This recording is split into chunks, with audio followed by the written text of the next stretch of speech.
क्या इन बच्चों? सिंह सर के मिशन अब पढ़ने का अधिकार सबको, डॉक्टर बनने का भी अधिकार सबको। इस मिशन के तहत आज हम लोग जो टेस्ट सीरीज नीट है उसका टेस्ट नंबर 8, ठीक है ना, उसका हिंदी मोड पे हम लोग सोल्यूशन देखने वाले हैं। और आज मैं आपको क्वेश्चन नंबर 1 से क्वेश्चन नंबर 25 तक के सोल्यूशन बताऊंगा और उसके बाद आपको 26 से 50 नंबर तक दूसरे सर या दूसरे मैम आपको सॉल्यूशन बताएंगी। तो चलिए स्टार्ट करते हैं नीट 8 का हिंदी मोड पे क्वेश्चन नंबर 1 का सॉल्यूशन। क्वेश्चन नंबर 1 पे क्या लिखा हुआ है? एक बंद आर्गन पाइप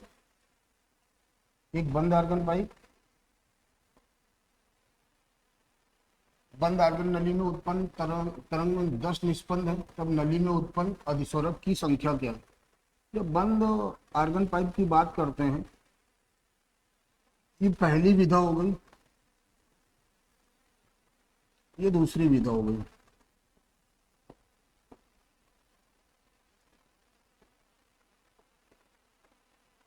ये आपका प्रथम अधिस्वरक है। जब प्रथम अधिस्वरक है तो आप देखो इसमें 2 नोट्स बन रहे हैं और 2 एंटी नोट्स बन रहे हैं।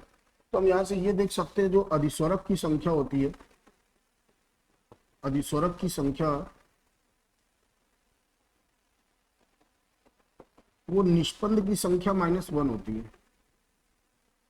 निष्पंद की संख्या -1 होती है। 10 - 1 करेंगे तो क्या आएगा? 9 आएगा। 10 - 1 करने पर क्या आ रहा है? 9 आ रहा है। तो यहाँ पर जो निष्पंदों की संख्या होगी वो कितनी होगी? 9 होगी। ओके, तो क्वेश्चन नंबर वन का जो सेकंड ऑप्शन है वो सही है।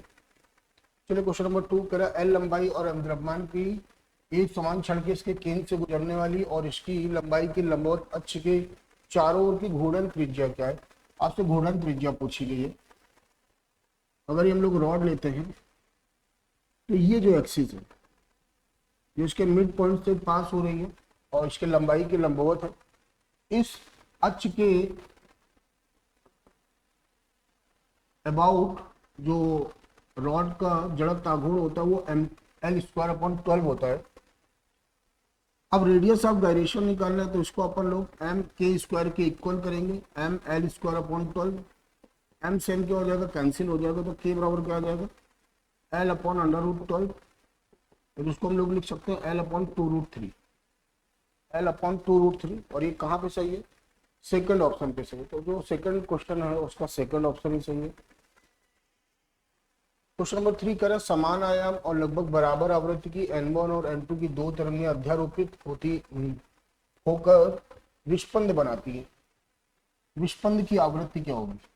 तो बेटा आपको याद होना चाहिए, विस्पंद मतलब तरंगों के अध्यारोपण से ध्वनि की तीव्रता में जो उतार और चढ़ाव की घटना है उसी को बोलते हैं विस्पंद। और जो विस्पंद आवृत्ति होती है, ये सीधे फार्मूला होता है विस्पंद आवृत्ति, ये आवृत्तियों का अंतर होता है N1 डिफरेंस N2।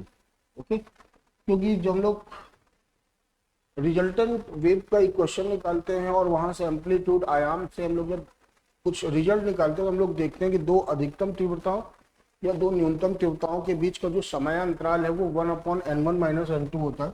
मतलब जो विस्पंद काल होता है, विस्पंद काल मतलब अधिकतम 2 क्रमागत अधिकतम या 2 क्रमागत न्यूनतम तीव्रताओं के बीच का जो समय अंतराल होता है वो 1/N1 - N2 होता है। और जो विस्पंद आवृत्ति होती है वो होता है 1/ विस्पंद काल। तो जब यहाँ पे वैल्यू पुट करोगे आप तो आपका विस्पंद आवृत्ति क्या आ जाएगा? N1 difference N2। तो ऐसा कहाँ पे लिखा है? चौथे ऑप्शन पे लिखा है। तो आपका तीसरा का कौन सा ऑप्शन सही हो गया?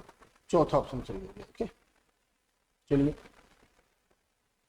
क्वेश्चन नंबर 4 करें त्रिज्या r और द्रव्यमान 9m की एक समान वृत्ताकार डिस्क से त्रिज्या r/3 वाली एक छोटी डिस्क को चित्र में दिखाए गए चित्र के अनुसार हटाया गया। डिस्क के तल के लंबवत और डिस्क के केंद्र से गुजरने वाले अक्ष के परतः शेष डिस्क का जड़त्व आघूर्ण। देखो जो ये है इसका मास कितना है? 9m। और जो ये हटाया गया इसका मास कितना? m होगा। और रेडियस कितना होगा? r/3।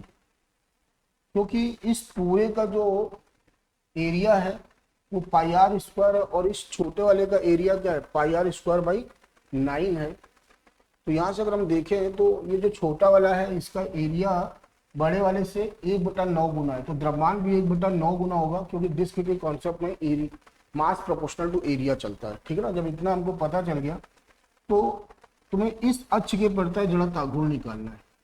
तो जो पूरा जड़त्व आघूर्ण होगा इस अक्ष के परितः, उसमें इस अक्ष के परितः इतने भाग के जड़त्व आघूर्ण को हम लोग क्या करेंगे, हटा देंगे, तो हमें अपना आंसर मिल जाएगा। तो अगर हम I1 की बात करें, I1 जो है वो पूरी डिस्क का जड़त्व आघूर्ण है, फार्मूला पड़ा होगा 1/2 mr², और यहाँ पर m कितना दे रखा है, 9m दे रखा है, रेडियस आपका r है, तो ये 9/2 mr²। ये I1 हो गया बच्चा, ये क्या हो गया I1।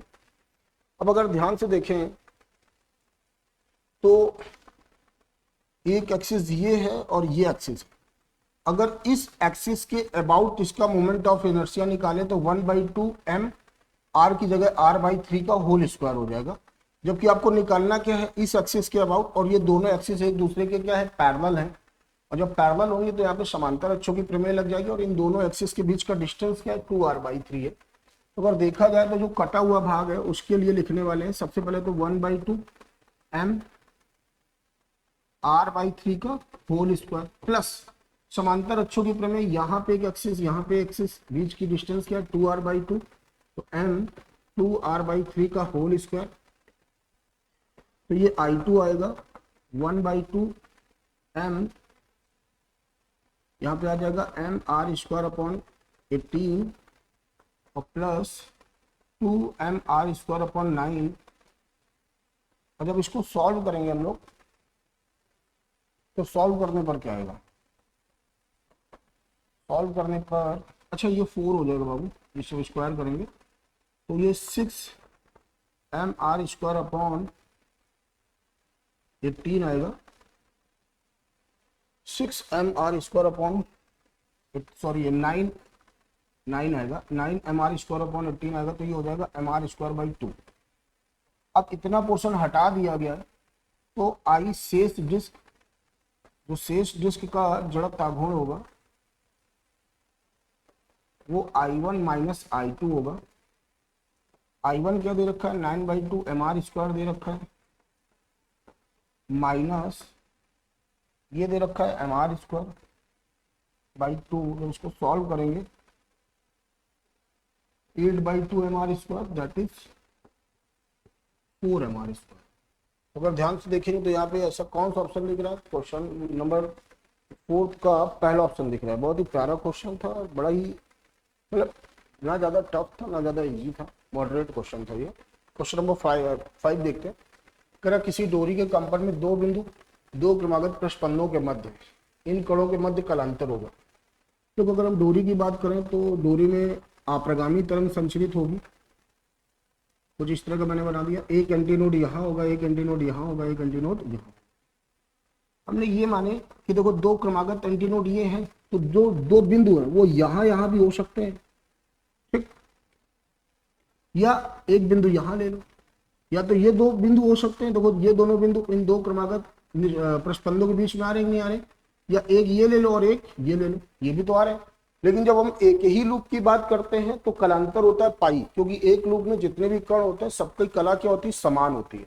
तो इनके लिए कितना हो जाएगा 0 डिग्री, लेकिन अगर हम इनकी बात करें तो कितना हो जाएगा 180 डिग्री। जैसे लूप चेंज होता है, जो फेज होती है, जो कला होती है वो बदल जाती है 180 डिग्री या पाई से। तो यहाँ पर जो संभावित कलांतर होगा वो 0 भी हो सकता है और 180 डिग्री या पाई हो सकता है। तो उसके हिसाब से सही ऑप्शन क्या है, थर्ड ऑप्शन। चलिए क्वेश्चन नंबर 6। दो वृत्ताकार डिस्क का द्रव्यमान 1:2 के अनुपात में, मतलब आपको जो m1/m2 दे रखा है, जो 1:2 दे रखा है, और जो व्यास का अनुपात दे रखा है वो 2:1 दे रखा है। जो व्यास का अनुपात होता है वही त्रिज्या का अनुपात होता है, तो यही r1/r2 होगा। डिस्क और समान अक्षों के परितः जड़ता हो, I1/I2 बराबर 1/2 से 1/2 कैंसिल हो गया होगा, ये आएगा। m1/m2 जगह क्या लिख सकते हो आप, 1/2, ये 4/1 हो जाएगा, डिवाइड करोगे 2/1 होगा, तो I1/I2 क्या आएगा 2:1, तो इसके हिसाब से सही आंसर क्या है आपका सेकंड है। ओके चलिए क्वेश्चन नंबर 7 कह रहा है एक डोरी के दोनों सिरों को जकड़ कर रखा गया तथा ये अपने चतुर्थ सन्नादि, जो सन्नादि की संख्या वो चतुर्थ है। ओके मतलब खंडों की संख्या, इसको हम लोगों ने पी से लिख दिया, में कंपन कर रही है इस अप्रगामी तरंग का समीकरण ये दे रखा है आपका। ठीक, इस डोरी की लंबाई होगी, तो जो अप्रगामी तरंग का समीकरण होता है y बराबर 2a sin kx into cos omega T. जब इससे कंपेयर करेंगे, तुलना करेंगे, तो बेटा k की वैल्यू क्या आ रही है 0.156 आ रही है, और k होता गया 2π/λ 0.156, पाई की जगह वैल्यू रखी गई 3.14 बटा 0.156 बराबर लैम्डा हो गया बच्चा। अब अगर हम डिवाइड करें तो ये कैंसिल हो जाएगा, और ये लैम्डा कितना आ गया बच्चा 40 आ गया, 40 मीटर आया। और हम लोगों ने फार्मूला पढ़ा है कि जब डोरी कंपन कर रही होगी तो जो डोरी की लंबाई होती है L p λ/2 होती है, p λ/2 होती है। p आपका खंड हो सकता है या सन्नादि हो सकता है, p आपका 4 दे रखा है, लैम्डा आपका 40 दे रखा है बटे 2, कैंसिल हो गया, तो L बराबर कितना आ गया 80 मीटर आ गया। और ये कहाँ दे रखा है सेकंड ऑप्शन पे दे रखा है, तो क्वेश्चन नंबर 7 का आपका कौन सा ऑप्शन से हुआ सेकंड ऑप्शन से हुआ। ओके चलिए अगला क्वेश्चन देखते हैं। क्वेश्चन नंबर 8, समान त्रिज्या और समान द्रव्यमान के दो छल्ले आर और में इस प्रकार रखे गए हैं कि उनका केंद्र समान बिंदु पर है और उनके एक तल एक दूसरे के लंबवत है। जड़त्व आघूर्ण एक के साथ केंद्र के लंबवत गुजरता है और दूसरे के समान तल पर होता है। तो बच्चा ये कहने का मतलब है कि मान लो एक आपका ये हो गया, ठीक है, और दूसरा आपका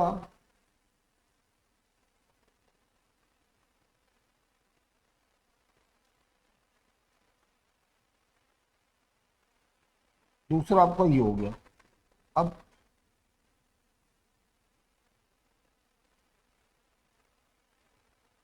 ऐसा कुछ होगा, अब जो इनका सेंटर है वो यहां पे है, ओ ठीक है, तो जो एक एक्सिस है वो लंबवत गुजर रहा है और दूसरा इसके तल पर है। जो तल होगा वो एक तरह से व्यास का काम करेगा। अब जो छर्ला है मतलब रिंग है, रिंग का जो तल के प्रत्यय जड़ता गुण होता है वो mr² होता है, और जो व्यास के प्रत्यय जड़ता गुण होता है वो 1/2 mr² होता है। ये जो घूर्णन अक्ष है जिस रिंग के तल के लंबवत होगी उसके लिए जड़ता गुण क्या हो जाएगा mr², लेकिन जिसके लिए व्यास का काम करेगा, ये जो घूर्णन अक्ष जिसके तल पर होगा वो उसके लिए व्यास का काम करेगा, और व्यास के लिए जड़ता गुण क्या होता है mr² होता है। अगर हम टोटल निकालेंगे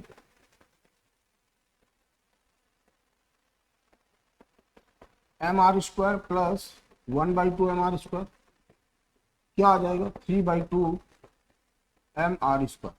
सही कहां पर है थर्ड ऑप्शन सही है, तो क्वेश्चन नंबर 8 का थर्ड ऑप्शन सही है। चलिए क्वेश्चन नंबर 9 कह रहा केंद्रीय बल के साथ घूमने वाले कण का कोणीय संवेग किसके कारण स्थित रहता है, dl/dt बराबर टाउ होता है।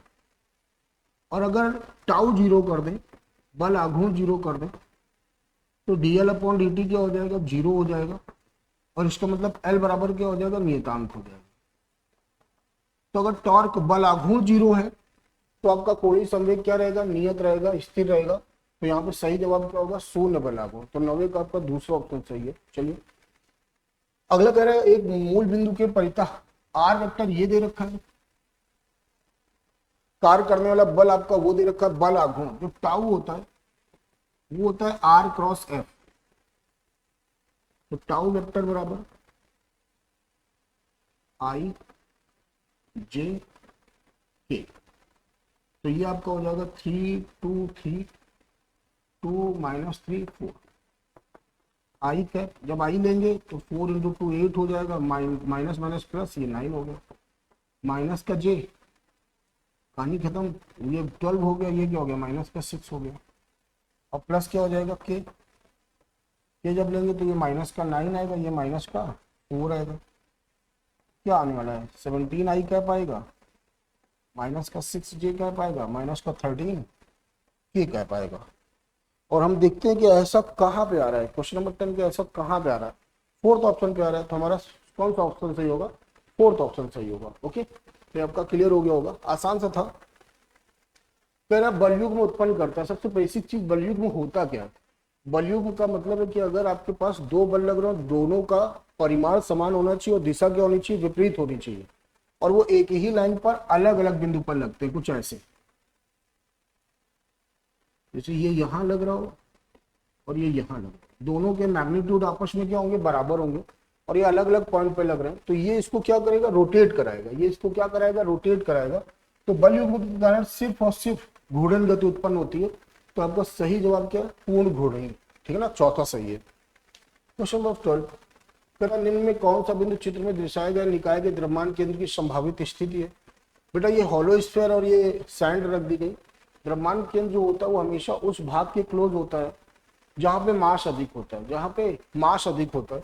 अगर पूरा का पूरा हॉलो होता है, पूरा का पूरा खोखला होता है, तो इस पॉइंट की संभावना थी। ठीक है ना, लेकिन यहाँ पे तो संभावना है ही नहीं, क्योंकि यहाँ पे जो द्रव्यमान है, यहाँ पे द्रव्यमान ज्यादा है। तो अगर हम देखेंगे, अगर हम इस पॉइंट को ले लेंगे तो ये ज्यादा ही हो जाएगा, बैलेंस नहीं कर पाएगा। हमेशा उस पोर्शन के क्लोज होता है जहाँ पे मास अधिक होता है। तो इस हिसाब से सही जवाब क्या है आपका, सही जवाब है बिंदु सी। तो संभावना सबसे अधिक सी पॉइंट पर होने की। तो हमारा करेक्ट ऑप्शन क्या है, सी है। तो क्वेश्चन नंबर 12 का आपको कौन सा सही है, तीसरा ऑप्शन सही है। क्वेश्चन नंबर 13 कह रहे हैं बंद और खुले आर्गन पाइप के प्रथम अधिस्वरक, प्रथम अधिस्वरक की आवृत्तियां बराबर है पाइप की लंबाई। बेटा बंद की अगर हम बात करें तो बंद का जो प्रथम अधिस्वरक होता है वो 3b/4 LC होता है। LC क्लोज आर्गन पाइप की लंबाई है। खुले की अगर हम बात करें तो खुला का प्रथम अधिस्वरक होता है 2v/2LC। ये दोनों आवृत्तियां बराबर दे रखी है।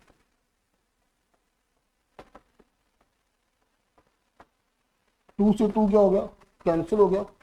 v से v क्या हो गया, कैंसिल हो गया, ये L होगा। तो अगर ध्यान से देखो तो LC/LO क्या आएगा, 3:4 आएगा। LC/LO क्या आएगा, 3:4 होगा। तो क्वेश्चन नंबर 13 का आपका कौन सा ऑप्शन सही है, 3 ऑप्शन सही है। ओके, चलिए क्वेश्चन नंबर 14, द्रव्यमान m और त्रिज्या r की पतली गोलाकार वलय कोणीय वेग ओमेगा के साथ अपनी केंद्रीय ध्रुव के चारों ओर घूम रही है। प्रत्येक m द्रव्यमान की दो बिंदु वस्तुएं व्यास के विपरीत सिरों के धीरे से जुड़ी होती है। वलय का कोणीय वेग, अगर हम ध्यान से देखें तो ये आपका वलय हो गया। अब एक द्रव्यमान यहां पर है और एक द्रव्यमान यहां पर है, और इसका मास क्या m। जब शुरुआत में क्या था, शुरुआत में कुछ ऐसा था, सिर्फ ये दे रखा था, इसका द्रव्यमान क्या था, m था। ओके, तो यहाँ पर कोई भी बाह्य बल नहीं लग रहा है। जब कोई भी बाह्य बल नहीं लग रहा है तो हमेशा कोणीय संवेग क्या होता है, नियत होता है। कोणीय संवेग होता है I ओमेगा। तो इसके लिए लिख दिया I1 ओमेगा 1, इसके लिए लिख दिया I2 ओमेगा 2। तो अगर हम बात करें I1 ओमेगा 1 बराबर I2 ओमेगा 2 की, तो यहां पर I1 की जगह क्या लिखोगे, m कैपिटल M दे रखा, m r स्क्वायर ओमेगा बराबर, इसके लिए टोटल मास हो जाएगा m + 2m, रेडियस वही है, इंटू ओमेगा डैश, ये इससे कैंसिल हो जाएगा। तो ओमेगा डैश बराबर आ जाएगा m/m + 2m into omega. Okay, ये आपका, तो सही जवाब कहां पर है आपका, थर्ड ऑप्शन पे। तो क्वेश्चन नंबर 14 का आपका थर्ड ऑप्शन सही है। ओके, चलिए फिर 0.2 मीटर लंबी डोरी से बंधा एक कण 2 चक्कर प्रति सेकंड लगाता है। यदि डोरी की लंबाई घटा के 0.25 मीटर हो तो कण लगाएगा। ये देखो, ये जो वैल्यू दे रखी है वो एक तरह से r दे रखी है, और जो ये वैल्यू दे रखी है वो r/2 है, वो r/2 है। और ये जो दे रखा है ये आपका n1 है, और आपसे क्या पूछा जा रहा है, n2 पूछा जा रहा है। ठीक, जब इसकी बात करेंगे तो यहां पर भी आप क्या लिख सकते हो, I1 ओमेगा 1 बराबर I2 ओमेगा 2। ये m/r1 स्क्वायर इंटू 2πn1 हो जाएगा, m/r2 स्क्वायर इंटू 2πn2 हो जाएगा। 2 पाई से 2 पाई कैंसिल होगा, m से m, यहाँ पर आर स्क्वायर रख दो, n1 कितना दे रखा है 2, और ये मैंने r बाई 2 बोला था तो आर स्क्वायर बाई 4 हो जाएगा, और ये हो जाएगा n2, ये इससे कैंसिल हो गया तो n2 बराबर कितना आ गया 8, 8 चक्कर प्रति सेकंड या 8 रिवोल्यूशन पर सेकंड, और ऐसा कहाँ पे लिखा है, फोर्थ ऑप्शन पे लिखा है। तो क्वेश्चन नंबर 15 का आपका फोर्थ ऑप्शन सही। चलिए अगले क्वेश्चन पर कह रहा है कि कोणीय संवेग L के साथ एक समान वृत्तीय गति करता है, यदि कण की आवृत्ति 2 गुनी कर दी जाए और गतिज ऊर्जा आधी कर दिया तो कोणीय संवेग होगा। बेटा देखो L बराबर हम लोगों ने फार्मूले पढ़े थे, जो गतिज ऊर्जा है K half I omega square पढ़ा था, दूसरा पढ़ा था L स्क्वायर अपॉन 2i पढ़ा था। अगर इस फार्मूले को देखा जाए तो L ओमेगा लिख सकते हो कि नहीं लिख सकते हो, तो यहाँ से अगर ध्यान से देखोगे तो L बराबर क्या आएगा K upon 2K upon omega. तो यहाँ से अगर ध्यान से देखो और 2K ओमेगा जगह क्या लिख सकते हो 2 पाई n, 2 से 2 कैंसिल हो गया, तो बेटा L प्रोपोर्शनल टू क्या हो जाएगा K by n, K by n। अब उसने क्या बोला कि आवृत्ति दोगुनी की गई और गतिज ऊर्जा क्या की गई आधी की गई, तो L dash proportional to K by 2 into 2n, तो L dash proportional to 1/4 K by n हो जाएगा। मतलब अब जो L डैश होगा वो L बाई 4 हो जाएगा, मतलब पहले का क्या हो जाएगा 1/4 हो जाएगा, तो सही जवाब क्या है 4। ओके, ये क्वेश्चन नंबर 17, 3 किलोग्राम तथा 40 सेंटीमीटर त्रिज्या वाले खोखले सिलेंडर के चारों ओर नगण्य द्रव्यमान की रस्सी लपेटी गई है।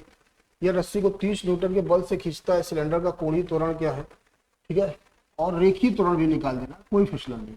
ये बेटा मास दे रखा है, ये क्या दे रखा है मास दे रखा है, ये बेटा आपका आर दे रखा है, और अगर मीटर में चेंज करोगे तो 0.4 मीटर हो जाएगा। खोखले सिलेंडर है, खोखले सिलेंडर के लिए जो जड़त्व आघूर्ण होता है आई बराबर क्या होता है mr स्क्वायर होता है। खोखले सिलेंडर के लिए जड़त्व आघूर्ण क्या होता है mr स्क्वायर होता है। यदि रस्सी को 30 न्यूटन के बल से खींचा जाए, ये बेटा 30 न्यूटन का बल दे रखा है F, ठीक है।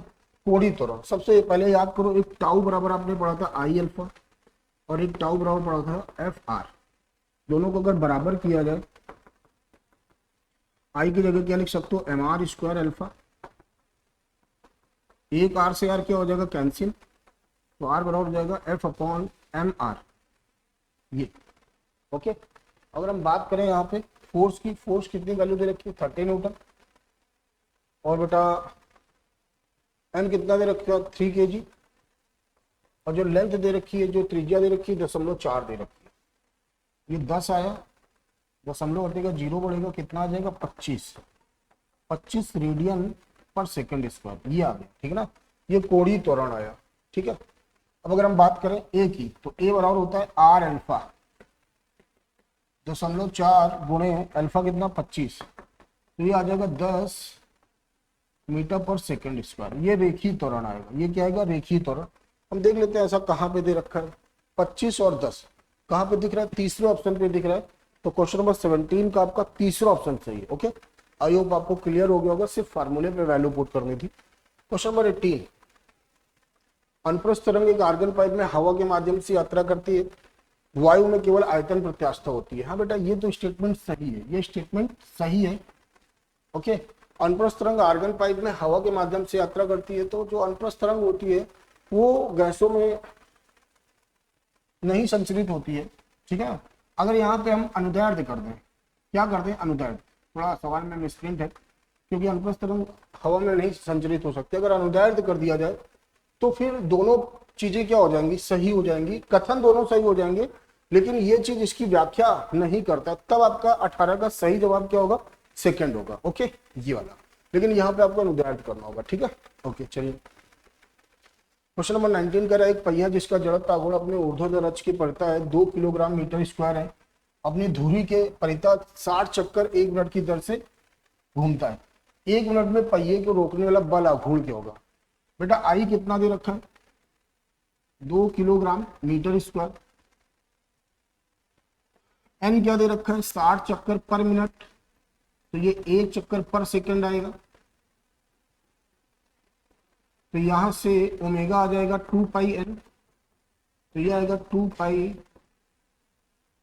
रेडियन पर सेकंड, ठीक है ना। जब कुछ समय बाद रुक जाएगा तो ओमेगा क्या हो जाएगा 0, और टाइम कितना दे रखा है 1 मिनट, 1 मिनट बोले तो 60 सेकेंड। तो बेटा ओमेगा बराबर omega naught plus alpha T, sorry तो यहाँ पे मंदन होगा, ये 0 हो जाएगा, ये 2 पाई, तो अल्फा बराबर क्या आ जाएगा माइनस का 2 पाई/60। माइनस साइन बता रहा है कि यहाँ पे रिटार्डेशन होगा, यहाँ पे रिटार्डेशन होगा, ठीक है ना, सिर्फ हमें वैल्यू से मतलब होता है। और टाउ बराबर होता है आई अल्फा, आई कितना दे रखा है 2, 2 पाई/16, 2 2 4 15, डिवाइड करोगे तो पाई/15 न्यूटन मीटर। कहाँ पे दिख रहा है, तीसरा ऑप्शन पे दिख रहा है। तो क्वेश्चन नंबर 19 का आपका कौन सा सही जवाब है, तीसरा।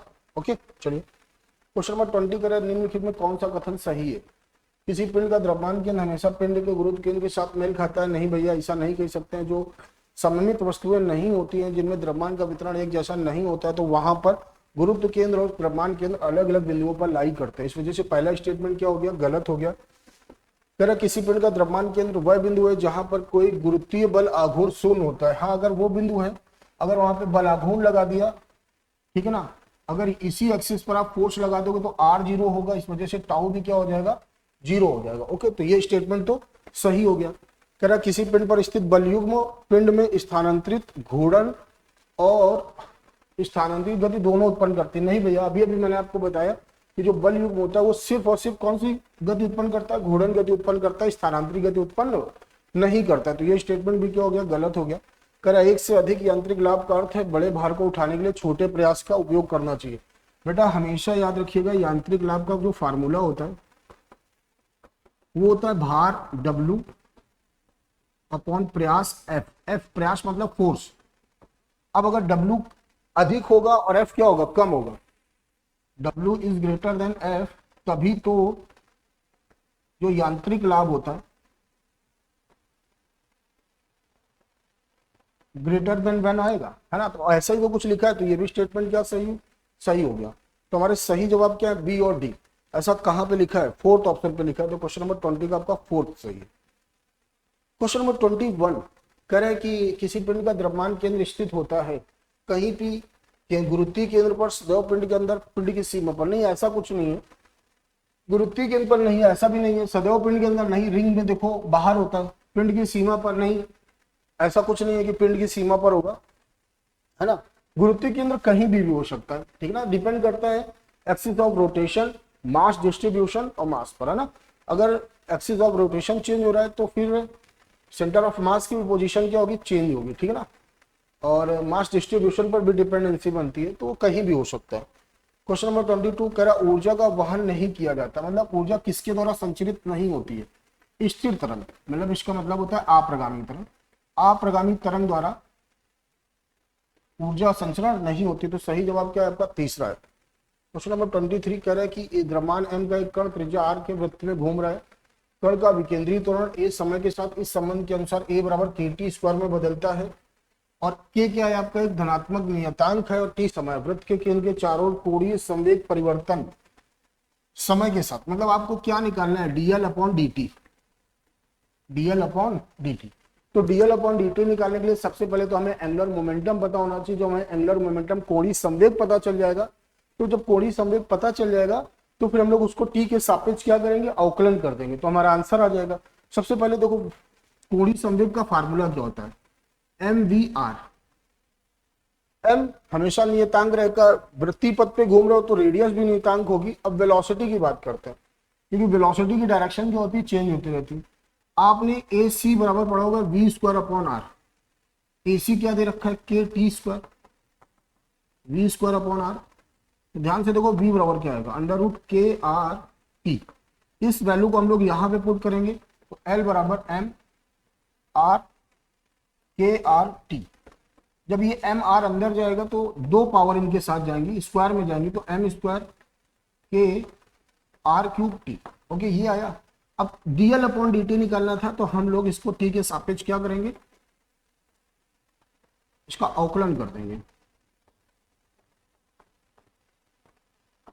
ये तो बेटा एज अ कांस्टेंट रहने वाला है, क्योंकि t के रेस्पेक्ट में अवकलन कर रहे हैं, तो ये तो बाहर आ जाएगा। t के रेस्पेक्ट में अवकलन क्या होता है, 1 होता है। तो जो dl/dt आएगा वो अंडर रूट एम स्क्वायर के आर क्यूब आना है, ये आंसर हो जाएगा आपका, ठीक है ना। ऐसा कहाँ पे लिखा है, ऐसा सेकंड ऑप्शन पे लिखा है, तो 23 का आपका सेकंड ऑप्शन सही है। चलिए क्वेश्चन नंबर 24 कह रहा है 1 मीटर भुजा वाले एक समबाहु त्रिभुज का केंद्र ज्ञात कीजिए मूल बिंदु। देखो इसके निर्देशांक क्या हो जाएंगे 0, 0, इसका निर्देशांक हो जाएगा a, 0। अगर हम यहाँ से देखें तो ये मध्य बिंदु होगा, तो ये दूरी आपकी 1/2 होगी और ये ऊंचाई होती है √3/2, तो ये हो जाएगा 1/2 कामा √3/2। अपने को सब कुछ मिल गया। और अपन एक्सीएम निकालेंगे, वाईसीएम निकालेंगे। एक्सीएम का फार्मूला हम लोगों ने पढ़ा है, m1x1 plus m2x2 plus m3x3 upon m1 plus m2 plus m3। तो एक्सीएम हो जाएगा 1 × 0, 2 × 1, 3 × 1/2 अपॉन टोटल मास कितना हो जाएगा 3, 2, 5, 6।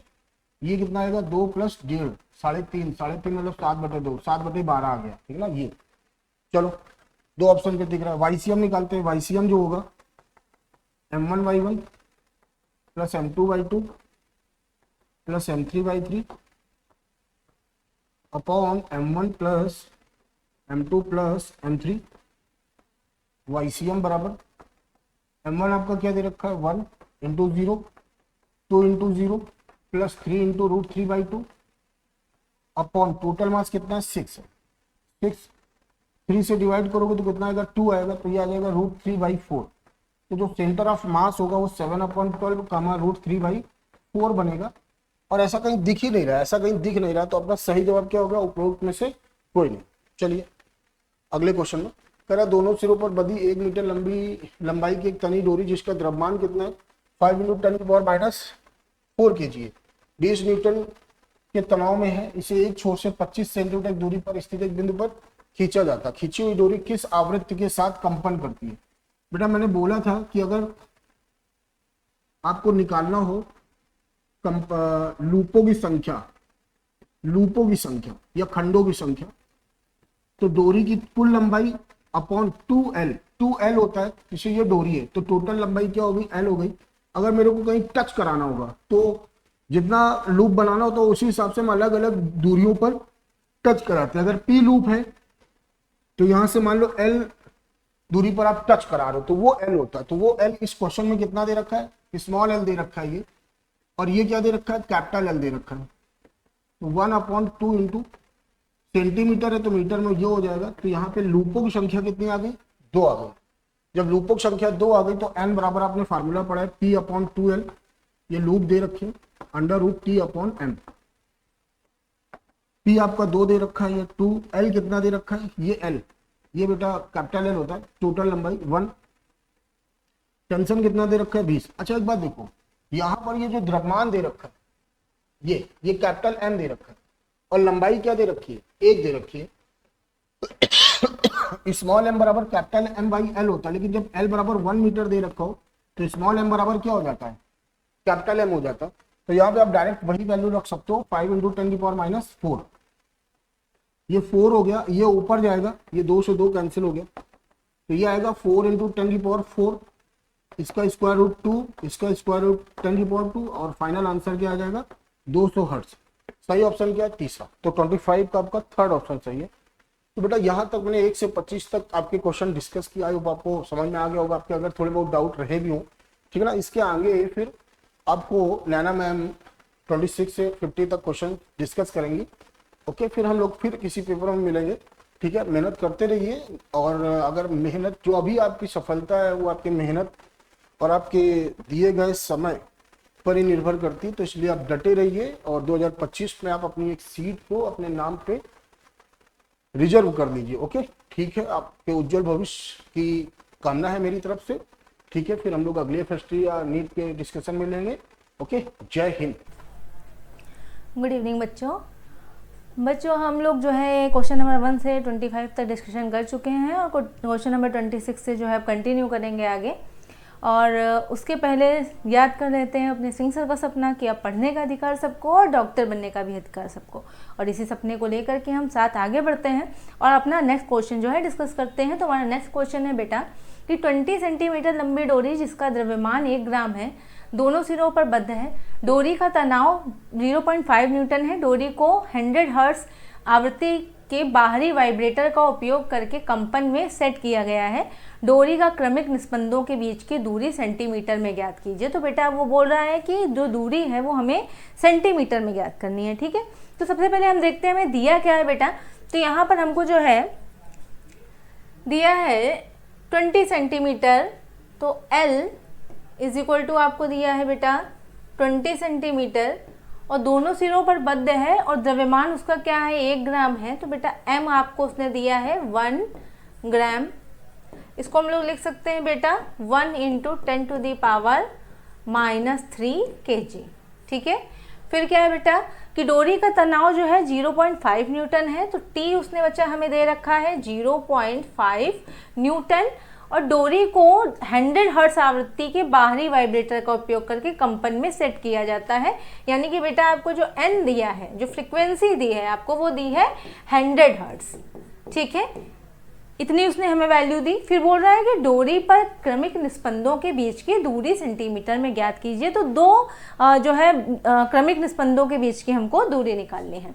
तो सबसे पहले तो बेटा हम जानते हैं कि हमारे पास एक फॉर्मूला होता है v √T/μ, लेकिन बेटा म्यू तो हमें दिया नहीं है, तो म्यू हम कैसे निकालेंगे, m/l से निकालेंगे।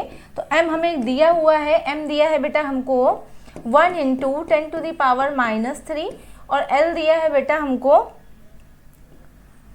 20 सेंटीमीटर में दिया है, तो × 10⁻² कर देते हैं, ठीक है। फिर यहाँ पर क्या होगा, जब इसको सॉल्व करेंगे बच्चा, तो हमारे पास आता है, यहाँ से ये कटा 1 आया यहाँ पे 1/20, और पावर पहले सॉल्व कर लेते हैं। तो 10⁻³ बेटा -1 आ गया। 20 का हमने इधर मल्टीप्लाई किया तो डिवाइड किया तो 0.05 × 10⁻⁻1 आया। तो यहाँ पर अगर इस तरह से देखें तो हमारा आया 0.5 × 10⁻²। हमारा क्या आया बेटा, म्यू की वैल्यू आई हमारी 0.5 या 0.5 × 10⁻² हमारा म्यू आ गया। अब हमें क्या निकालना है बेटा, हमें क्रमिक निस्पंदों के बीच की दूरी निकालनी है। तो बेटा हमारे पास v हमें मिल गया है। v हम कैसे निकालेंगे इसका, v = √T है हमारा बेटा 0.5, और हमारा जो म्यू निकला है वो है 0.5 ×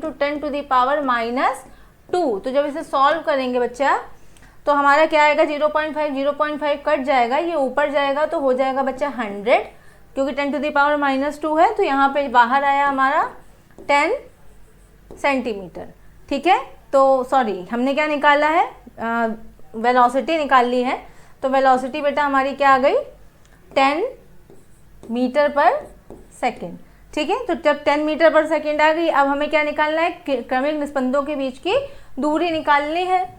तो बेटा v = क्या होता है, n लैम्डा होता है, ठीक। और लैम्डा = क्या होता है बेटा, v/n। तो v हमारा क्या है, v हमने निकाल लिया है 10, और n जो है बेटा हमें 100 दिया है, तो यहाँ पे आया 100, 0 0 कट हुआ, लैम्डा आया हमारा 0.1 या 10 सेंटीमीटर। लैम्डा आया हमारा 10 सेंटीमीटर, और क्रमिक निस्पंदों के बीच की दूरी चाहिए। तो निस्पंदों के बीच की दूरी यानी कि हमारा क्या हो जाएगा, λ/2। क्रमिक निस्पंदों के बीच की दूरी क्या होगी, λ/2 यानी कि 10/2, यानी कि क्या आया हमारे पास 5 सेंटीमीटर। तो हमारा कौन सा ऑप्शन बच्चा सही आ रहा है, हमारा ऑप्शन नंबर यहाँ पर सेकंड बिल्कुल सही है, 5 सेंटीमीटर। चलिए आगे बढ़ते हैं और नेक्स्ट क्वेश्चन की तरफ चलेंगे, और जो है फार्मूले हमें अच्छे से लर्न है तो आसानी से करते चलेंगे। नेक्स्ट है हमारा बेटा क्वेश्चन यहाँ पे 256 हर्ट्ज आवृत्ति का एक स्वरित P दूसरे स्वरित Q के साथ 4 बीट उत्पन्न करता है। जब Q पर थोड़ी मात्रा में मोम लगाया जाता है तो प्रति सेकंड सुनाई देने वाली विस्पंद की संख्या 2 होती है। स्वरित Q की मूल आवृत्ति क्या है। बेटा जो हमें डेटा यहाँ पर दिया हुआ है कि उसकी जो आवृत्ति है वो कितनी दी है, 256 है। और क्या होता है, एक स्वरित जो है वो P है, दूसरा Q है, तो कितना दोनों साथ बजाए जाते हैं तो कितने बीट देते हैं हमको, 4 बीट देते हैं, ठीक है। तो जब Q पर थोड़ी सी मात्रा में मोम लगाया जा रहा है, ठीक है। तो बेटा हमें यहाँ पर क्या दिया हुआ है, जब दोनों को बजाते हैं तो दोनों ही 4 बीट उत्पन्न करते हैं। तो हमारी जो जनरली हम देखें तो हमारी आवृत्ति क्या हो सकती है, या तो हमारी 256 + 4 यानी कि 260 हो सकती है, या हमारी 256 - 4 252 हो सकती है। लेकिन जो बेटा हमें जो डेटा दिया हुआ है, डेटा को देखते हुए जो हमारा सही आंसर होना चाहिए, जो हमारी सही आवृत्ति होनी चाहिए मोम लगाने के बाद, वो क्या होनी चाहिए, 260 होनी चाहिए। तो हमारा कौन सा ऑप्शन सही है, ऑप्शन नंबर 3 हमारा बिल्कुल सही है, 260 हर्ट्ज। चलिए आगे बढ़ते हैं। नेक्स्ट है हमारा 2 तरंगों के व्यतिकरण के लिए बेटा आवृत्ति 0 होनी चाहिए, आवृत्तियां समान होनी चाहिए, दोनों 1 और 2, इनमें से कोई नहीं। तो बेटा अच्छे से हम लोगों को पता है कि आवृत्तियां समान होनी चाहिए 2 तरंगों के व्यतिकरण के लिए। तो ऑप्शन नंबर 2 हमारा बिल्कुल सही है। नेक्स्ट बढ़ते हैं आगे। नेक्स्ट है बेटा हमारा दिया गया है बीट्स 2 तरंगों y1 = अल्फा साइन 2000 πt और y2 है अल्फा साइन 2008 πt द्वारा उत्पन्न होती है प्रति सेकंड सुनाई देने वाली बीट्स की संख्या। तो बेटा बीट्स की संख्या पूछ रहा है, यानी कि वो आपसे n पूछ रहा है। तो बेटा हमें यहाँ पर दिया है y1 = अल्फा साइन 2000 πt। तो बेटा हम सबसे पहले क्या करेंगे, इसकी तुलना कर लेते हैं। तो y = बेटा हमारी स्टैंडर्ड इक्वेशन होती है a sin ओमेगा t, ठीक है। तो यानी कि हमें जो ओमेगा दिया है बेटा, जो हमें ओमेगा दिया है वो दिया है उसने 2000 पाई। ओमेगा को हम लोग लिख सकते हैं 2 पाई n। तो यहाँ पे हो गया 2000 पाई, और पाई से पाई बेटा हमारा कैंसिल हुआ तो n आ गया हमारा 1000। तो सिमिलरली अगर हम इसको भी देखें तो हमारा ये 2008 है, तो अगर हम दूसरा n2 निकालें तो आ जाएगा हमारा 1004, ठीक है। तो अब वो बोल रहा है प्रति सेकंड सुनाई देने वाली बीट की संख्या, यानी कि n = बेटा n2 - n1, यानी कि आपका क्या आ गया यहाँ पर 1004 - 1000, तो यहाँ पे आ गया हमारा 4। तो कितनी बीट सुनाई देने वाली है हमें, 4। तो देखिए हमारा कौन सा ऑप्शन सही है, ऑप्शन नंबर 3 हमारा बिल्कुल सही है। कितनी बीट्स हमें सुनाई देंगी, 4 बीट्स। चलिए आगे बढ़ते हैं। नेक्स्ट है बेटा हमारा स्थिर तरंग y = 4 sin πx/15 cos 96 πt के लिए एक निस्पंद और अगले प्रस्पंद के बीच की दूरी है। तो बेटा एक निस्पंद और अगले प्रस्पंद के बीच की दूरी पूछ रहा है, तो हमें जो एक क्वेश्चन दे रहा है y = 4 sin बेटा है हमारा πx/15 cos 96 πt, ये आपको दे रहा है बेटा, ठीक है। तो अगर हमारा जो स्टैंडर्ड इक्वेशन हम देखें तो वो क्या होता है, y = a sin 2 pi lambda into x cos 2 pi vt upon lambda, ठीक है। और ये हमारा जो है इक्वेशन है। तो बेटा हमारा अगर हम इसे कंपेयर करें तो यहाँ पे π/15 जो है वो किसके बराबर है, 2 पाई बाई लैम्डा के बराबर है। तो बेटा π/15 बराबर है आपके 2 पाई बाई लैम्डा के। तो पाई से पाई हमारा कट गया, तो लैम्डा बचा हमारा आया यहाँ पर 30। और बेटा वो हमसे पूछ रहा है कि एक निस्पंद और अगले प्रस्पंद के बीच की दूरी, यानी कि एक नोड और अगले एंटी नोड के बीच की दूरी पूछ रहा है। यानी कि हमें क्या पूछ रहा है, λ/4 कितनी दूरी होती है, λ/4, यानी कि बेटा यहाँ डिग्री नहीं होगा, ओनली 30 होगा, 30 सेंटीमीटर या मीटर। तो बेटा यहाँ पर λ/4, तो लैम्डा हमारा क्या है 30 और बाई 4, तो यहाँ पे हमारा आया 15/2 या 7.5। तो हमारा एक निस्पंद और अगले प्रस्पंद के बीच की दूरी क्या आनी चाहिए, 7.5। तो हमारा कौन सा ऑप्शन राइट है, ऑप्शन नंबर 1 हमारा बिल्कुल राइट है, 7.5, ठीक है। चलिए आगे बढ़ते हैं। नेक्स्ट है हमारा दिया गया है समीकरण y = a cos kx - ωt द्वारा निरूपित एक तरंग के बनने के लिए एक अन्य तरंग के साथ अध्यारोपित होती है। बिंदु x = 0 पर एक निस्पंद है, दूसरी तरंग का समीकरण होगा। तो बेटा दूसरी तरंग का समीकरण देखते हैं हमारा क्या क्या दिया है, y = a sin kx + ωt, y = alpha cos kx + ωt, और y = alpha cos kx - ωt, और y = sin kx ωt। सारी इक्वेशंस देख रहे हैं। इक्वेशन नंबर 2 हमारी क्या है, बिल्कुल सही होगी। तो ऑप्शन नंबर 2 हमारा राइट ऑप्शन है। चलिए आगे बढ़ते हैं। नेक्स्ट हमारा है क्वेश्चन किसी कण का विस्थापन संबंध x बराबर 4 cos pi T plus sine pi t के अनुसार बदलता है। कण का आयाम है, तो बेटा हमसे क्या पूछ रहा है, कण का आयाम पूछ रहा है, एम्पलीट्यूड पूछ रहा है। तो इक्वेशन हमें दिया है बेटा x is equal to 4 cos pi T plus sine pi T. Equation देख के हमें बहुत अच्छे से पता चल रहा है ये स्टैंडर्ड इक्वेशन नहीं है हमारी। तो हम क्या करेंगे बेटा, हमने 4 का अंदर गुणा किया, ये आया। अभी भी हमारी इक्वेशन जो है स्टैंडर्ड नहीं बन रही, तो हम क्या करेंगे बेटा, √2 का मल्टीप्लाई करेंगे और √2 का डिवाइड करेंगे पूरी इक्वेशन में pi T plus sine pi t. ठीक है, तो बेटा दोनों के पास ही 4 है, 4 बाहर रहने देते हैं, √2 को अंदर ले जाएंगे, √2 को। तो यहाँ पर क्या हुआ, 1/√2 cos pi T plus 1/√2 sine pi T.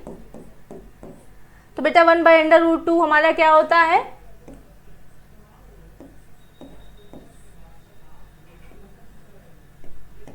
हमारा साइन या हमारा cos 45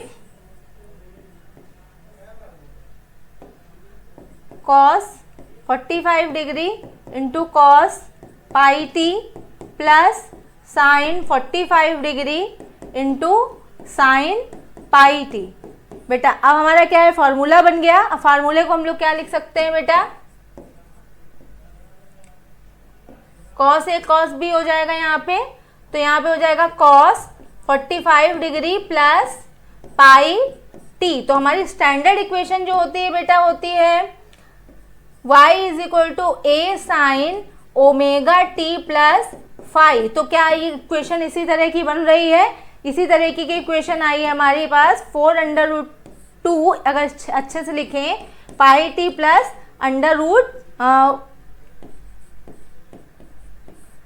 pi T plus 45 degree. तो हमारा क्या है, इस इक्वेशन को सेटिस्फाई कर रही है। तो अब हमारा अगर इस इक्वेशन को देखें तो हमारा एम्पलीट्यूड क्या आया बेटा, हमारा इस इक्वेशन से एम्पलीट्यूड देखें तो 4√2। तो हमारा कौन सा ऑप्शन सही होगा, ऑप्शन नंबर 3 हमारा बिल्कुल सही ऑप्शन है। चलिए आगे बढ़ते हैं।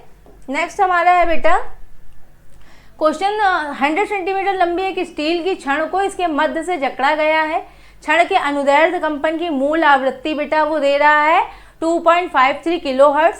स्टील में ध्वनि की गति क्या है, तो बेटा ध्वनि की गति यानी कि वो आपसे क्या पूछ रहा है, v पूछ रहा है। ठीक है, आपको L दिया हुआ है, L कितना है बेटा 100 सेंटीमीटर है।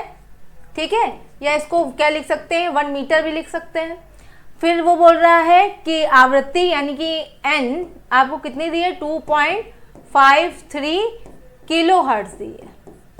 ठीक बेटा, और वो आपसे v पूछ रहा है। तो v इज इक्वल टू होता है बेटा n लैम्डा। तो हमारे पास यहाँ पर v निकालने के लिए n तो है लेकिन लैम्डा नहीं है।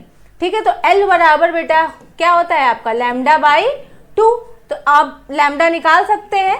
तो यहाँ पर2L इज इक्वल टू या 2L कैपिटल ले लेते हैं, इज इक्वल टू क्या हो जाएगा लैम्डा। तो lambda is equal to 2 into L। L क्या दिया है बेटा 1, तो लैम्डा की वैल्यू गई हमारी 2।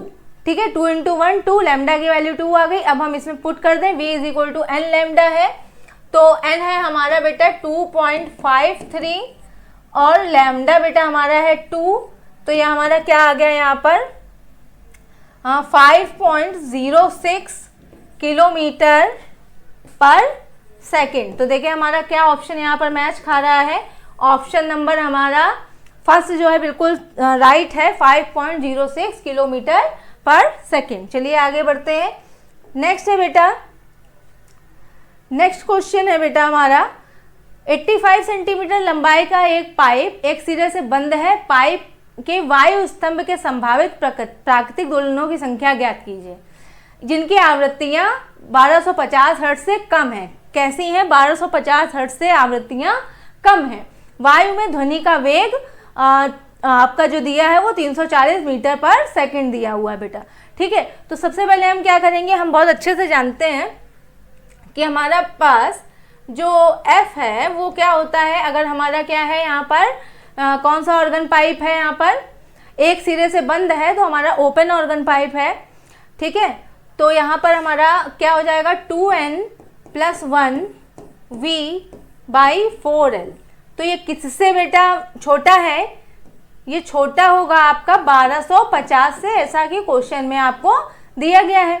तो यानी कि 2n + 1 लेस देन 1250 इंटू इस तरफ आया 4 इंटू एल आपको दिया है 85 सेंटीमीटर यानी 0.85 अपॉन v आएगी वैल्यू, v आया हमारे यहाँ पर 340। तो यानी कि 2n + 1 आया हमारे, इसको सॉल्व करेंगे बेटा 12.5 और 2n = हो जाएगा बेटा हमारा यहाँ पर, या n की डायरेक्ट वैल्यू लिखते हैं तो n बेटा जो है हमारा आएगा यहाँ पर 5.06 करके, इस टाइप से हमारा कुछ आंसर आएगा।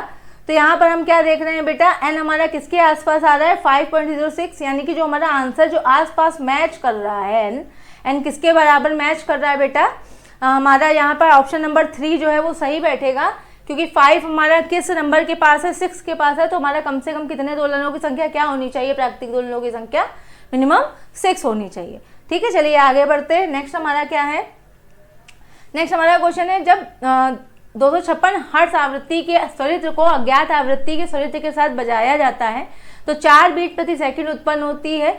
अब अज्ञात आवृत्ति के स्वरित्र की भुजाओं पर मोम का लेप लगाया गया है तो बीट्स की संख्या अपरिवर्तित पाई जाती है। अज्ञात आवृत्ति के स्वरित्र की प्रारंभिक आवृत्ति है। तो बेटा उसने आपको जो आवृत्ति दे रखी है वो 256 है, तो अज्ञात आवृत्ति क्या होगी, जब वो 4 बीट्स प्रति सेकेंड उत्पन्न करता है तो अज्ञात आवृत्ति बेटा हमारी क्या होनी चाहिए, या तो हमारी 252 होनी चाहिए या हमारी 260 होनी चाहिए। ठीक है, अज्ञात आवृत्ति या तो +4 होगा या -4 होगा।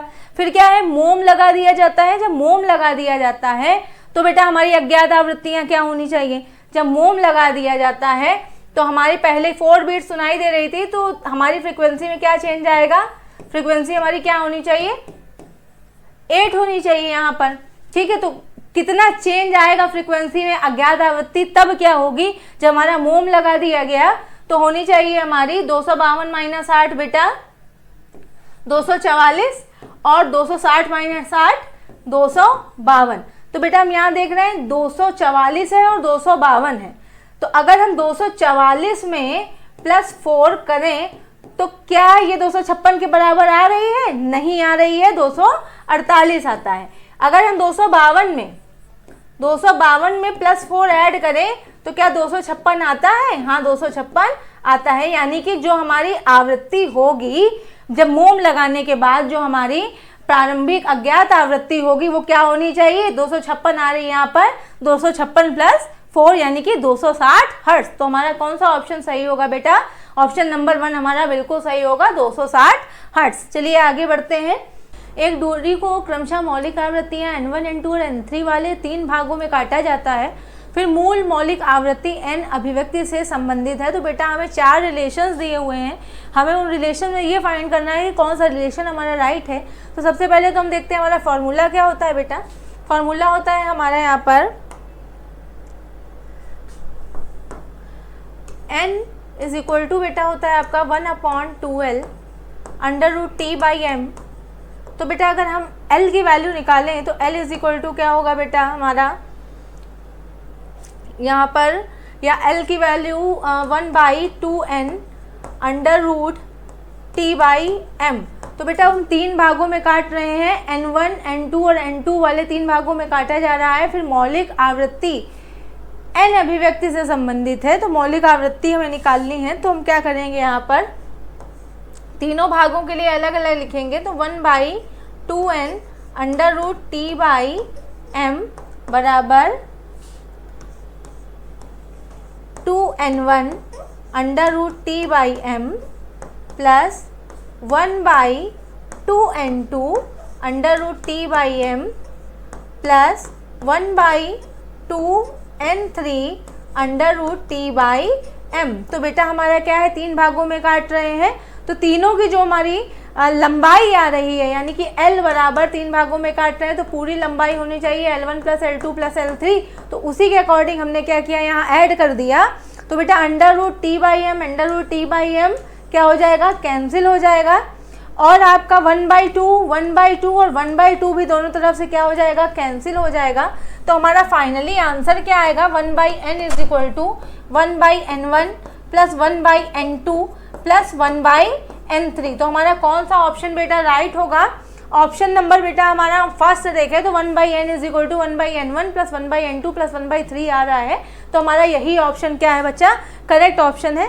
चलिए नेक्स्ट क्वेश्चन में आगे बढ़ते हैं कि 10 मीटर लंबी डोरी में अनुदैर्ध्य तरंगें उत्पन्न होती हैं यदि डोरी 5 खंडों में कंपन करती है और तरंग वेव 20 मीटर प्रति सेकंड है तो आवृत्ति होगी। तो बेटा डोरी वो बोल रहा है कि 5 खंडों में कंपन करती है और आपकी डोरी की लंबाई कितनी दी है, उसने 10 मीटर दी है, यानी कि जो 10 है वो इक्वल किसके है आपके L इज इक्वल टू, या L इज इक्वल टू आपका क्या है 5 λ/2। तो L की वैल्यू है बेटा 10 और 5/2 इंटू लैम्डा। तो लैम्डा की वैल्यू अगर हम लोग निकालें तो बेटा हमारा आ जाएगा यहाँ पे 20/5 या 4 सेंटीमीटर। अब हमसे क्या पूछ रहा है, तो आवृत्ति होगी तो V इज इक्वल टू बेटा होता है n लैम्डा। तो लैम्डा या हमें क्या निकालना है n इज इक्वल टू क्या हो जाएगा V/λ। V आपको दिया है 20 और लैम्डा बेटा हमने निकाला है 4, तो हमारा कैंसिल हुआ तो आया हमारा 5 हर्ट्ज। तो बेटा हमारा कौन सा ऑप्शन जो है सही आ रहा है 5 हर्ट्ज, ऑप्शन नंबर 3 हमारा बिल्कुल सही है 5 हर्ट्ज। चलिए आगे बढ़ते हैं। नेक्स्ट है हमारा यहाँ पर 38 नंबर क्वेश्चन, एक स्वरित्र और एक सोनोमीटर के तार को एक साथ बजाने पर प्रति सेकंड 4 बीट्स उत्पन्न होते हैं। जब तार की लंबाई 95 सेंटीमीटर और जो है 100 सेंटीमीटर होती है तो स्वरित्र की आवृत्ति क्या होगी। तो बेटा हमसे क्या पूछ रहा है, वो स्वरित्र की आवृत्ति पूछ रहा है। तो दोनों ही स्थितियों में देखें तो बेटा अंतर हमारा क्या होना चाहिए, 4 बीट उत्पन्न करता है, दोनों ही स्थितियों में अंतर हमारा क्या होना चाहिए, 8 होना चाहिए। तो बेटा अगर हमारी एक की फ्रीक्वेंसी n है तो दूसरे की फ्रीक्वेंसी क्या हो जाएगी n-8। हम लोग जानते हैं nl इज इक्वल टू क्या होता है बेटा, कांस्टेंट होता है, या हम लोग लिख सकते हैं n1 L1 is equal to n2 L2। तो n1 बेटा हमारा n और l जो है हम रखेंगे यहाँ पर हमारे पास क्या है 95 और n2 की जगह हम लोग रखेंगे n-8 और l हमारा क्या दिया हुआ है बेटा 100। तो इसको सॉल्व करते हैं, 95 n is equal to 100n minus 800। तो बेटा आया 800 इज इक्वल टू 5n। तो n इज इक्वल टू क्या आ गया बेटा आपका 800/5। तो हमारा इससे कटा तो आया हमारा यहाँ पर तो 5 कम 5 छक्का 30। तो यहाँ पर बेटा हमारा आ गया 160 समथिंग, हमारा 160 हर्ट्ज जो है फ्रिक्वेंसी आ रही है। लेकिन कितनी बीट्स उत्पन्न होती हैं, 4 बीट्स उत्पन्न होती हैं। तो हमारा जो राइट आंसर होना चाहिए, जो हमारी राइट फ्रिक्वेंसी होनी चाहिए वो क्या हो जाएगी हमारी 160 माइनस 4 यानी कि 156 हर्ट्ज। तो हमारा कौन सा ऑप्शन सही है बेटा, ऑप्शन नंबर फर्स्ट हमारा बिल्कुल सही है 156 हर्ट्ज। चलिए आगे बढ़ते हैं। नेक्स्ट है हमारा बेटा क्वेश्चन कि तनी हुई डोरी के अनुदिश एक स्थिर तरंग का समीकरण 5 sin πx/3 cos 40 πt द्वारा दिया गया है और x और y सेंटीमीटर में है और t सेकंड में है। दो आसन्न निस्पंदों के बीच की दूरी पूछ रहा है, दो आसन्न निस्पंदों के बीच की दूरी यानी कि λ/2 आपसे पूछ रहा है। तो बेटा यहाँ पर हमारी इक्वेशन है y is equal to 5 sin πx/3 cos 40 πt। तो बेटा हम यहाँ पर देखें, अगर हम स्टैंडर्ड इक्वेशन से इसको जो है कंपेयर करें तो हो जाएगा हमारा a sin 2π/λx into cos 2π/λ। ठीक है, तो हमारा यहाँ पर देखें तो 2π/λ जो है वो किसके इक्वल आ रहा है, π/3 के इक्वल। तो 2π/λ इज इक्वल टू है आपका π/3। तो पाई से पाई हमारा कैंसिल हो गया। तो बेटा लैम्डा आपका क्या आ गया यहाँ पर 6 सेंटीमीटर आ गया। और वो बोल रहा है दो आसन्न निस्पंदों के बीच की दूरी यानी कि λ/2। तो λ/2 करेंगे, दूरी हमारी क्या आ जाएगी, दो आसन्न निस्पंदों के बीच की। लैम्डा हमारा आया 6/2 करेंगे तो हमारा आया 3 सेंटीमीटर। तो देखिए हमारा कौन सा ऑप्शन सही है, ऑप्शन नंबर 2 हमारा बिल्कुल सही है 3 सेंटीमीटर। ठीक है, चलिए आगे बढ़ते हैं। तो बेटा हमारा क्वेश्चन नंबर 40 देखिए, 2 6 और 2 इकाई के द्रव्यमान क्रमशः 6i माइनस 7j और 2i plus 5j minus 8k पर स्थित हैं। उनके द्रव्यमान केंद्र की स्थिति ज्ञात करनी है बेटा। तो हमें फार्मूला अच्छे से पता है कि RCM बेटा क्या होता है हमारा, M1 R1 plus M2 R2 upon M1 plus M2। बस कुछ नहीं करना, हमें वैल्यू पुट कर देनी है। M है हमारा 6 और R1 है हमारा 6i माइनस 7j और बेटा M2 है हमारा 2 और R2 है हमारा 2i plus 5j minus 8k बटे बेटा हमारा M1 प्लस M2 यानी कि 6 प्लस 2। ठीक है, जब हम बेटा इसे सॉल्व करते हैं तो हमारा आंसर आ रहा है यहाँ पर 5i minus 4j minus 2k। तो हमारा कौन सा ऑप्शन बेटा सही होगा, ऑप्शन नंबर बेटा हमारा 4 जो है वो बिल्कुल सही होगा, 5i minus 4j minus 2k। चलिए आगे बढ़ते हैं। नेक्स्ट है हमारा कोणीय संवेग है। तो कोणीय संवेग क्या है, अदिश है, एक ध्रुवीय सदिश है, एक अक्षीय सदिश है, इनमें से कोई नहीं। तो बेटा कोणीय सदिश जो है वो क्या है, एक अक्षीय सदिश है। तो ऑप्शन नंबर 3 हमारा बिल्कुल सही है। नेक्स्ट हम देखते हैं क्या क्वेश्चन है हमारा 42 है, घनत्व रो और आर के ठोस गोले का जड़त्व आघूर्ण दिया जाता है। ठीक है, आपको जो है आंसर दिए हुए हैं, किस इसमें जड़त्व आघूर्ण की वैल्यू क्या होगी। ठीक है, तो बेटा देखो यहाँ पर क्या है, ठोस गोले का जो जड़त्व आघूर्ण बेटा या ठोस गोले का आई जो होता है वो क्या होता है बच्चा हमारा 2/5 mr²। लेकिन हमारे पास क्या है, m नहीं है। तो हम लोग जानते हैं कि डेंसिटी इज इक्वल टू होता है मास अपॉन वॉल्यूम या द्रव्यमान बटे आयतन। तो m हो जाएगा आपका आयतन इंटू वॉल्यूम और ठोस गोला है तो रो की जगह हम लोग क्या लिख देंगे 4/3 πr³। ठीक है, अब यही वैल्यू क्या है हमें इसमें पुट करनी है। तो i इज इक्वल टू बेटा हो गया 2/5 और m की जगह हम लोग पुट करेंगे यहाँ पे 4/3 into πr³ into rho into r²। तो बेटा r² और r की पावर 3 मिलके हो जाएगा आपका r की पावर 5 और 2 चक्को 8 और 5 तिहाई 15 into pi into rho into r की पावर 5।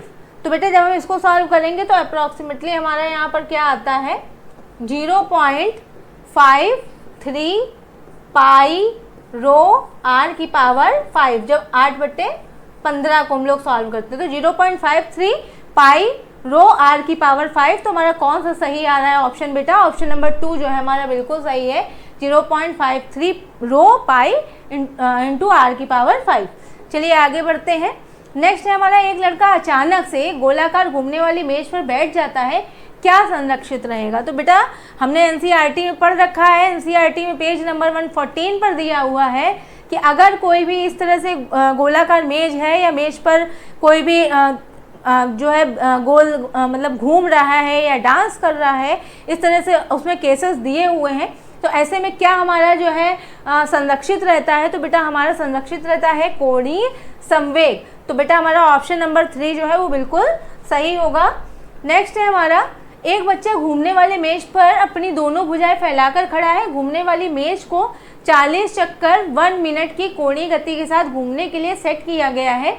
यदि बच्चा अपने हाथों को पीछे की ओर मोड़ लेता है और इससे उसका जड़त्व आघूर्ण अपने प्रारंभिक मान का 2/5 गुना कर देता है तो उसकी कोणीय चाल कितनी होगी। तो बेटा कोणीय चाल पूछ रहा है, मान लें कि घूमने वाली मेज बिना घर्षण के घूमती है। क्या हुए, घूमने वाली मेज बिना घर्षण के घूम रही है। तो बेटा हम जानते हैं I1 ω1 is equal to I2 ω2। Omega को हम लोग क्या लिख सकते हैं बेटा 2 पाई n1 और यहाँ पे लिख सकते हैं I2 2 पाई n2। तो बेटा 2 पाई हमारा कैंसिल हो गया। तो I1 n1 is equal to I2 n2। तो बेटा यहाँ पर हमें क्या निकालना है, यहाँ पर हमें जो है n दिया हुआ है, n क्या है हमारा 40 और I1 हमारा ऐसे ही रहेगा और n हमें दिया है उसने 40 और I2 क्या है बेटा, I2 आपके प्रारंभिक मान का क्या हो जाता है 2/5 गुना हो जाता है, यानी कि I2 हो गया 2/5 I1 इंटू n2। ठीक है, तो I1 से I1 भी हमारा कैंसिल हो गया, तो 40 इंटू 5/2 इज इक्वल टू आया N2। तो ये हमारा 2 से 40 कटा आया 20, और N2 हमारा आया बेटा यहाँ पर 100 रेवोल्यूशन पर मिनट। तो हमारा कौन सा ऑप्शन सही आ रहा है बेटा? ऑप्शन नंबर 1 हमारा बिल्कुल सही है, 100 रेवोल्यूशन पर मिनट। बेटा नेक्स्ट हमारा क्वेश्चन है 45। एक अक्ष के परिता 1.2 kg मीटर स्क्वायर जड़ आघूर्ण वाला एक पिंड विश्राम अवस्था में है। इसमें 1500 जूल की घूर्णी गतिज ऊर्जा उत्पन्न करने के लिए अक्ष के परिता कोणीय त्वरण 25 रेडियन पर सेकंड स्क्वायर की अवधि है। यानी कि हमसे क्या पूछ रहा है? समय वो हमसे पूछ रहा है, अवधि पूछ रहा है। तो बेटा हमें क्या क्या उसने दिया हुआ है? दिया है उसने हमें जड़त्व आघूर्ण I दिया है बेटा 1.2 kg मीटर स्क्वायर, विश्राम अवस्था में है पहले, यानी कि ओमेगा नॉट जो है उसने हमें दे रखा है 0। इसमें 1500 जूल की घूर्णी गतिज ऊर्जा ई उसने हमें बेहतर दे रखा है 1500 जूल। अक्ष के परिता कोणीय त्वरण यानी कि अल्फा भी बच्चा हमें उसने दे रखा है 25 रेडियन पर सेकंड स्क्वायर। ठीक है, तो अल्फा भी दे रखा है और वो हमसे टाइम पूछ रहा है। ठीक है, तो बेटा क्या होता है? E इज इक्वल टू होता है हाफ I ओमेगा स्क्वायर। ठीक है, तो हम इससे ओमेगा निकाल लेते हैं, तो 2 into E upon I is equal to omega square. 2 E दिया है उसने हमें 1500 और आई दिया है उसने हमें 1.2। ठीक है, तो यहाँ पे आया हमारा, ये इधर आया 6, 3 दूने 6, 3 पचे 15, और ये हमारा आ गया यहाँ पर 25 ओमेगा स्क्वायर। ओमेगा स्क्वायर आया हमारे पास 2500, तो ओमेगा इज इक्वल टू आ गया बेटा हमारे पास यहाँ पे 50। ठीक है, तो ओमेगा आ गया हमें 50 और ओमेगा इज इक्वल टू होता है omega naught 1 plus alpha T, और ओमेगा नॉट उसने हमें प्रारंभिक क्या रखा है? 0 रखा हुआ है। तो हमें क्या निकालना है? टी। तो टी इज इक्वल टू हो जाएगा ओमेगा बाई अल्फा। तो ओमेगा बेटा हमें मिला है यहाँ पे 50 और अल्फा दिया है बेटा हमें 25। तो हमारे पास यहाँ टी क्या आ जाएगा? 2 सेकेंड्स। क्या आ जाएगा बेटा? T 2 second. तो हमारा ऑप्शन नंबर जो है 1 बिल्कुल करेक्ट होगा, 2 सेकेंड। चलिए आगे बढ़ते हैं।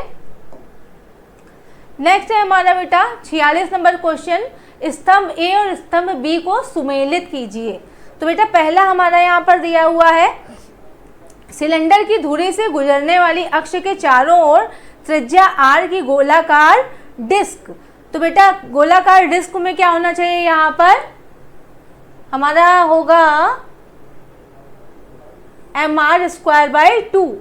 तो ए का हो गया आर। दूसरा क्या है हमारा? बी, सिलेंडर की धुरी से गुजरने वाली अक्ष के चारों ओर त्रिज्या आर का खोखला गोला।